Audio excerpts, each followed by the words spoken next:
يكاد البرق يخطف أبصارهم كلما أضاء لهم مشوا فيه وإذا أظلم عليهم قاموا ولو شاء الله لذهب بسمعهم وأبصارهم إن الله على كل شيء قدير۔ یہاں منافقین کی بدخصلتوں کی بات چل رہی تھی، جس کے تحت کل یہ حدیث بیان ہوئی کہ عبداللہ بن عمر رضی اللہ تعالیٰ عنہ سے روایت ہے کہ حضور علیہ السلام نے ارشاد فرمایا کہ جس شخص کے اندر 4 باتیں پائی جائیں وہ نرا منافق ہے، اور جس میں ان چاروں میں سے کوئی ایک خصلت پائی جائے تو اس میں نفاق کی ایک خصلت ہوگی یہاں تک کہ اسے چھوڑ نہ دے۔ تو ان میں سے پہلی بات کون سی تھی؟ تو یہ کہ جب اس کے پاس کوئی امانت رکھی جائے تو اس میں وہ خیانت کرے، تو یہ ایک منافقت کی علامت ہے، یہ ایک نفاق کی ایک شاخ ہے۔ دوسرا یہ کہ جب بات کرے تو ہمیشہ جھوٹ بولے، بات پہ جھوٹ بولنے والا بھی منافق ہوتا ہے، اور امانت میں خیانت کرنے والا، کسی نے کوئی چیز کسی کے پاس رکھوا دی تو وہ اس میں کوئی نہ کوئی کمی کوتاہی کر دے یا اس میں کسی قسم کا دھوکہ دہی کر دے، تو یہ بھی کیا ہے؟ منافقت کی علامت ہے۔ اور تیسری بات جو بتائی گئی تھی وہ یہ ہے کہ جب وہ کسی کے ساتھ کسی قسم کا وعدہ یا عہد کرے، اپنی زبان سے پھر جائے، جو وعدہ کیا تھا اس پہ پورا نہ اترے، یعنی کہ وعدہ اور عہد کو توڑ دے، یہ بھی کیا ہے؟ منافقت کی ایک خصلت ہے۔ اور چوتھی بات کہ جب کسی سے لڑائی جھگڑا ہو تو اس میں زیادہ سے زیادہ گالیاں دے، تو گالیاں دینے والا، زیادہ سے زیادہ قسمیں اٹھانے والا، جھوٹی قسمیں اٹھانے والا، بات پہ جھوٹ بولنے والا اور امانت میں خیانت کرنے والا، یہ کیا ہے؟ منافق کہا جائے گا۔ دوسری حدیث میں حضرت ابو ہریرہ رضی اللہ تعالیٰ عنہ سے روایت ہے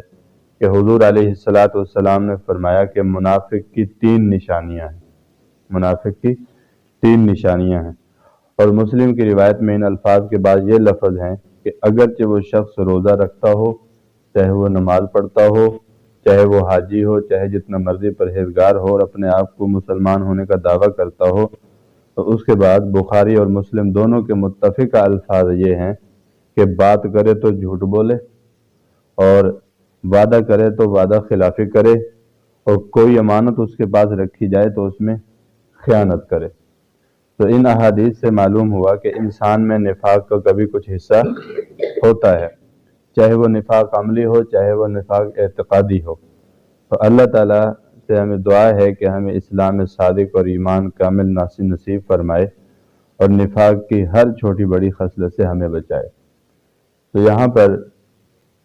دونوں مثالیں بیان فرما کر اخیر میں ان کو ایک دھمکی دی گئی۔ وہ کیا دھمکی تھی؟ واللہ محیط بالکافرین، کہ ان کی ہر عادت، ہر کام، ہر چیز اللہ کے احاطے کے اندر ہے، اور ان کو تنبیہ کی جاتی ہے کہ وہ سب کے سب اللہ تعالیٰ کے احاطۂ قدرت سے باہر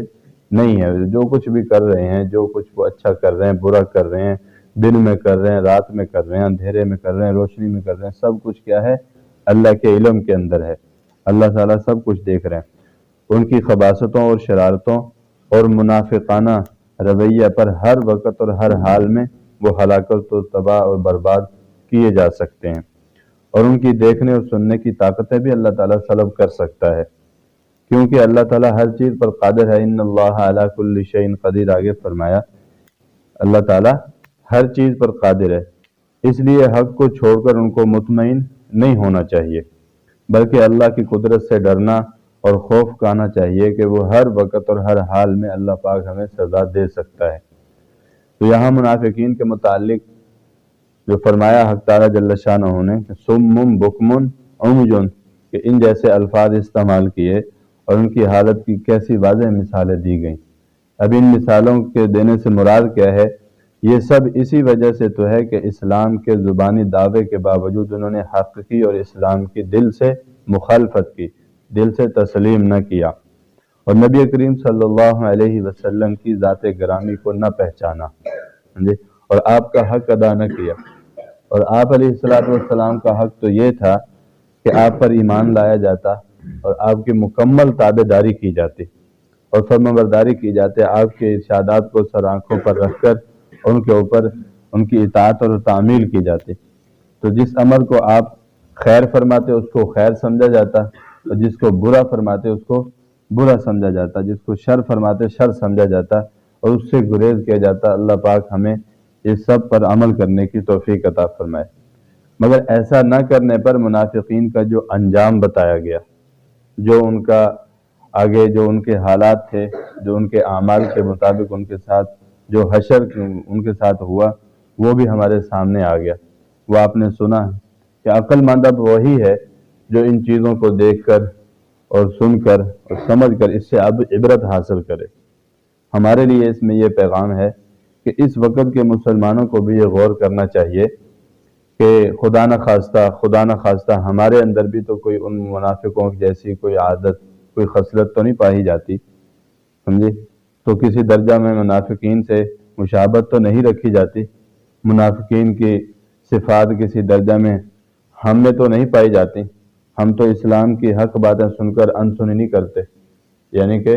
ہم بھی ساری باتیں سنتے ہیں، ہم ان پر عمل کرتے ہیں یا نہیں کرتے۔ ہمیں مثبت چیزیں بتائی جاتی ہیں، ہم ان کو اختیار کرتے ہیں یا نہیں کرتے، اور ہم جو ہے جو شر کی باتیں بتائی جاتی ہیں ان سے ہم گریز کرتے ہیں یا نہیں کرتے۔ آگے فرمایا ہم تو کہیں حق بات کے کہنے اور سننے سے گریز نہیں کرتے، ہمیں ہر قسم کی اچھی بات بتائی جاتی ہے، دین کی بات بتائی جاتی ہے، اسلام کے حقوق بتائے جاتے ہیں۔ اب ہمیں اس بات پہ غور کرنا ہوگا کہ ہم اس پر کتنا عمل کر رہے ہیں،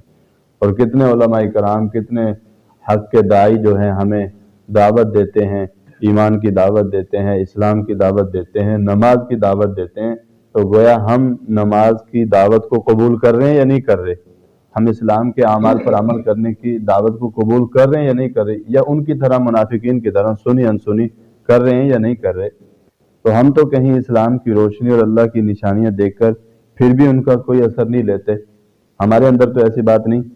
آگے فرمایا نور ہدایت کو حاصل کرنے میں ہم اپنے کان، آنکھ اور زبان صحیح معنی میں استعمال کرتے ہیں یا نہیں کرتے۔ اب یہ چیزیں ہمیں قابل غور ہیں کہ ہمارا دھیان، ہماری توجہ، ہماری ہر ممکن کوشش کس طرف جا رہی، کہ ہم نے دین اسلام کو سیکھنے کے لیے اپنے اجزاء کو، اپنے اعضاء کو استعمال کیا یا نہیں کیا، یا منافقین کی طرح ساری باتیں ہمارے سامنے واضح ہیں۔ ہم میں سے کس کو نہیں پتا کہ ہم پہ نماز فرض ہے؟ ہر کسی کو پتا ہے کہ ہم پہ نماز 5 وقت کی فرض ہے، لیکن نماز نہیں پڑھتے۔ روزہ ہم میں سے ہر ایک پر فرض ہے، بالغ مرد پر، بالغ عورت پر، جوان عورت لڑکی پر، سب پر روزہ فرض ہے، نماز فرض ہے، لیکن ہم ان چیزوں کی طرف کتنا جا رہے ہیں؟ اب یہاں کیا ثابت ہوتا ہے کہ ہمیں حق بات کا پتہ بھی ہے لیکن پھر بھی اس پہ عمل نہ کریں، تو بھائی دوستو یہ کسی نہ کسی حد تک ہمارے اندر منافقت کی ایک جراثیم ہے، منافقت کی ایک خصلت ہے۔ تو آگے فرمایا کہ 9ویں پارہ کے اندر سورۃ انفال میں اللہ تعالیٰ جل شانہ کے ایمان والوں کو خطاب فرما کے کہتے ہیں، فرماتے ہیں کہ اے ایمان والو اللہ اس کے رسول کی فرمان برداری کیا کرو اور ان کا کہنا ماننے سے گریز مت کیا کرو، روگردانی مت کیا کرو، اور تم سن تو لیتے ہی ہو، اور تم ان لوگوں کی طرح مت ہونا جو کہتے تو ہیں کہ ہم نے سن لیا، حالانکہ وہ سنتے سناتے نہیں تھے، سنتے سناتے بھی نہیں تھے۔ آگے فرمایا جو سن کر انسنے بن جاتے ہیں، جو جانتے بوجھتے بھی وہ انجان بن جاتے ہیں، جاہل بن جاتے ہیں، کسی چیز پر، کسی رکن پر عمل بجا نہیں لاتے، ان کے بارے میں کیا فرمایا؟ بے شک بدترین خلائق اللہ کے نزدیک وہ لوگ ہیں جو سننے کے باوجود بہرے بن گئے ہیں اور حق بات پوچھنے کے بجائے گونگے بنے رہے کہ ہمارے لیے کیا اللہ کا حکم ہے، ہمارے لیے کیا اللہ کی طرف سے نبی علیہ الصلوۃ والسلام کا کیا طریقہ ہے، اس کے بارے میں گونگے بنے رہے، جو کہ ذرا نہیں سمجھتے۔ کیا فرمایا کہ بدترین خلائق وہ لوگ ہیں جن کو کسی چیز کا علم بھی ہے اس پر عمل نہیں کرتے، اور کسی چیز کا علم نہیں ہے اس کو علم کو حاصل نہیں کرتے، یہ بدترین خلائق ہیں۔ تو اللہ پاک سے دعا ہے کہ اللہ پاک ہمیں جو ہے اس قسم کی ساری برائیاں، جو کمیاں کوتاہیاں یہاں بیان ہوئی ہیں شروع سے لے کے آخر تک، اس پر جو ہے اللہ پاک ہمیں محفوظ فرمائے، اور جو کچھ اللہ پاک نے ہمیں اس کے اندر حکم دیا ہے اس پر عمل کرنے کی توفیق عطا فرمائے۔ اللہ تعالی ہم کو دین کی سمجھ اور فہم عطا فرمائے اور منافقانہ خصلتوں سے ہماری حفاظت فرمائے۔ الغرض یہاں پر جو بتایا جا رہا ہے کہ سورج سے شروع سے لے کر یہاں تک تینوں قسم کی جماعتوں کا بیان ہو چکا۔ پہلے مومنین کا بیان تھا، پھر کفار کا بیان تھا، اور پھر اس کے بعد یہ جو ہے منافقین کا بیان ہو چکا۔ اس سے آگے جو بات آ رہی ہے تو ان سب کو خطاب میں جمع کر کے وہ کام بتایا جا رہا ہے جس کے انجام دینے کے لیے یہ کتاب مقدس نازل کی گئی۔